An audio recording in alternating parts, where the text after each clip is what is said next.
And welcome to our community. Suzie Thomas visiting this morning with Sarah Hayden, who is in charge of marketing communications at the Mental Health and Recovery Services Board of Stark County. Good morning, Sarah. Good morning, Suzie. First of all, I think we need to start right with who you are. And let's talk about the board itself. Who is the Mental Health and Recovery Services Board of Stark County? What do you do? Well, I enjoy working at the board. The Mental Health and Recovery Services Board is for all residents of Stark County. It is a semi-government organization where we have a volunteer board of directors and who are appointed by the Stark County Commissioners and the Ohio Department of Mental Health and Addiction Services. And this group, our board of directors, leads us in the best implementation and delivery of mental health and recovery services right here at home.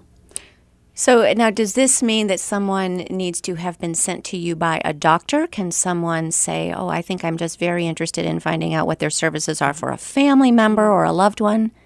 Well, while the board doesn't provide direct services such as counseling or running a crisis hotline, it aligns closely with contracted organizations to provide high-quality, state-of-the-art clinical services to all our residents. Such as? For instance, the funded providers would be, we have 13 of them, and there are probably many names that you recognize. Child and Adolescent Behavioral Health, Community Services of Stark County, Quest Recovery and Prevention Services, ICANN Housing, Domestic Violence Project, Coleman Professional, many wonderful, caring, quality organizations who help us carry out our vision and mission of people getting the help that they need for mental health disease and for addiction disease. Now, are you talking about primarily is your focus mental health issues that occur because of substance abuse, or are these mental illness that could be genetic? Right. You bring up an interesting point. Many times these can be co-occurring. So you can have substance abuse entangled with some mental health issues. And so you can have a dual diagnosis as opposed just to a singular mental health issue or a singular addiction issue. It gets very tangly. But the beauty of it is our providers who we fund through this network are skilled in understanding and developing recovery treatment plans for folks right here at home. Who exactly works at the board? You don't have doctors there, but you have so many people that you are affiliated with. So who's the board made up of? Well, the board has staff, of course, and then the board of directors. The board of directors is one of our local board is one of about 50 across the state of Ohio who receives funding from the Ohio Department of Mental Health and Addiction Services, in addition to federal grants and other foundation monies that we're able to apply for. That our staff, clinical staff, is charged with ensuring that the residents of Stark County are able to get the best care they can, the most state-of-the-art care. And to do that, our clinical staff puts together forums and workshops and trainings to help our community have the best resources possible to achieve the best quality care. So there's, in addition to the education portion of what we do, we also serve as advocates, because many times when people have addiction or mental health issue in their family, social stigma can prevent them from talking about it, from seeking help, from really finding the next step. And that is the number one obstacle we've found for people who are trying to seek help, is the social stigma. And you find that still to be true? That was my exact next question. Where are we with that? Is mental illness recognized as an illness like cancer or heart disease or any other illness yet? Or is there still something different about that makes people afraid to talk about it? You hit the nail on the head. It's that social stigma. We've made lots of strides in recent years to improve and increase the visibility, the discussion points, so families can talk about this amongst themselves, that this isn't something to be ashamed of, because that shame will be a huge obstacle to overcome to actually getting help. And the sooner you can get help, the sooner you'll be on the road to recovery. I feel certain that someone is hearing this right now saying, oh gosh, I just can't talk about it. What would you say to that individual who is either crying out for help but afraid to, or has a loved one that they just still feel that stigma you're talking about? If they, I would want to say to that person that you can do it. But if whatever reason you feel you can't, there are other people that can help you do that. You can seek help in how to talk to that person. If there is a crisis, I just want to emphasize this. If there is a crisis situation in your family, a family member or someone you care about, the crisis center, the local crisis center is open 24/7. That you can walk in the doors or you can phone them. And I'll give you that phone number here, because that is all right. I hope folks have a paper and a pen. Well, we'll give it a couple of times. Okay, good. The Stark County Crisis Center hotline is 330-452-6000. That's 330-452-6000. There will be somebody there who can help you discuss this with your loved one.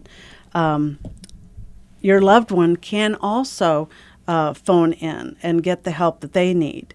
And if your loved one happens to be a young person between 13 and 25, they can also text for help right here in Stark County. Oh, what's that? This is something new that we rolled out in November. You can text for HOPE, for the numeral number, the number 4, HOPE, to 741-741, and that's also open 24/7. And a trained specialist will respond to your text and help you work through whatever is hurting you. So the number that you text exactly is 741-741, and then or do you type the message? The text is all for HOPE, 741-741? The number is 741-741. If you text for HOPE, they will know you're there. They will get back to you. Mm-hmm. They absolutely will. So there is support. If you don't know how to talk about it, there is support out in that community, professionally. And if you find the strength and the ability to talk about it, you will be making a huge difference for someone. If you can just think of it in those terms, it will make a huge difference if you find the strength. Mm-hmm. Good words. Tell us a little bit about the services, and I should say we are speaking with Sarah Hayden, who is, tell me if I'm getting this right, Director of Marketing and Communications at the Mental Health and Recovery Services Board of Stark County. A big, big issue. Tell us about some of the services that you provide. While we're not a direct service agency, we do fund a network of funded providers, and they are professionals. They're caring. They meet our quality standards. There are 13 of them located in Stark County, and any Stark County resident can access behavioral health services regardless of their ability to pay through our board and through these funded providers.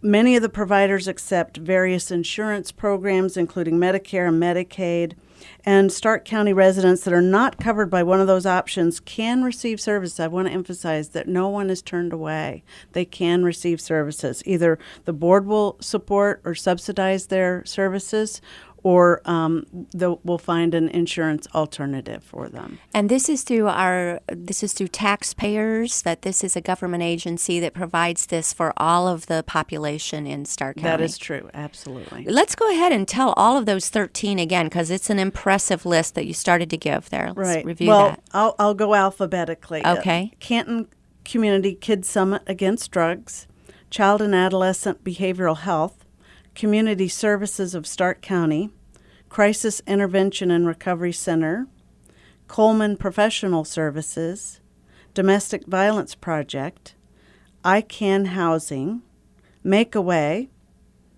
NAMI Stark County, Quest Recovery Prevention Services, and Stark County Task. Wow. Yeah, and you're talking about so many different. It's got tentacles, doesn't it? Yes, it When you does. get into domestic violence as well, there's just so many facets to all of this. That makes your job a little tough, Sarah. Tell us about exactly what you do. I know you have a very strong marketing and public relations background. I've known you for years, and you're just awesome. So tell us a little bit about what you do for the board. Oh, thank you, Susie. I have the privilege of leading the promotional efforts to help folks find services that they need, to find resources that they might need, whether it's mental health, whether it's addiction. We've got a opiate epidemic here in Stark County, and folks can go to our website. We develop lots of resources for the community right there that they can access. So it is an absolute privilege to bring these services in a more developed format so people can access them more easily. Just to go back and touch a little bit on the opiate epidemic, it is we are one of Stark counties, one of the Ohio counties that really is making some strides and using some unique options for treatment. We have been doing drug drop-off locations. Perhaps community members might remember, we just had one in September. And you can dispose of your unwanted prescription medications in a drop box. We have a drive one day in September, but then many police departments have those drop boxes. One of the methods to help this epidemic is to get those medicines that are unneeded and unwanted out of medicine cabinets, off of your bedside table. If you're not using them, get rid of them, because 8 of 10 teens who misuse prescriptions get them from friends or relatives. And so one of the methods to help this epidemic is to get those drugs out of the house. And this is one thing you can do. Another fantastic tool that's available to the community, it was designed by the Educational Service Center, Stark County Educational Service Center, Stark County Anti-Drug Coalition, and our board. It's called the Opiate Prevention Toolkit, and it is online, located at our website, which is starkmhrsb.org. Can you give that again, please? Sure. starkmhrsb.org. And it's the Opiate Toolkit. And it is a fantastic online resource tool designed for students, educators, and parents, anyone who wants to help with this opiate epidemic. Project Dawn of Stark County is another fantastic program where we provide opiate overdose prevention kits to the community. Okay, I'm going to stop you right there because we've got to take a break, unfortunately, but we are going to want to dig into all of these and really talk about what parents can do as far as drug prevention in our community. We're talking with Sarah Hayden, and you're listening to Our Community.